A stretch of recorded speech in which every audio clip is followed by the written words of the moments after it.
கெட்டி மேடம்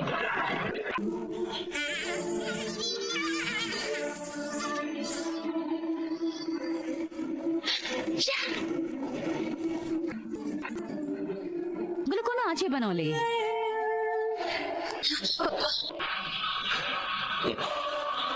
நான் இதை வரவேற்கிறேன்.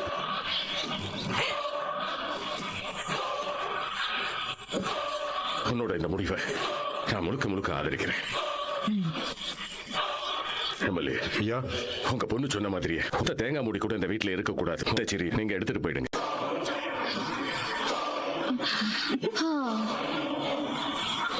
என்னைக்கு அந்த பையன் திருந்தி மனசனா வாழறானோ, எப்ப அவன் திருந்திட்டான்னு உங்க மக சர்டிபிகேட் கொடுக்கறாளோ, அதுக்கப்புறமா இதெல்லாம் கொண்டு வந்து கொடுங்க. அது வரைக்கும் இதையெல்லாம் அனுபவிக்கிறதுக்கு இவனுக்கு எந்த தகுதியும் கிடையாது. நீங்க தாராளமா கொண்டு வந்த சீரெல்லாம் எடுத்துட்டு போலாம். சரிங்கய்யா.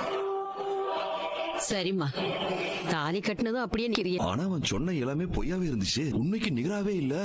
அதனால அவன் தான் மருந்து கொண்டு வந்தானான்னு எனக்கு ஒரே சந்தேகம் ஆயிடுச்சு. அப்ப இருந்து இதை பத்தி புரியணும்னு நினைச்சிட்டு இருந்தப்ப இது இப்படி கையாளுறதுன்னு சத்தியமா எனக்கு தெரியல.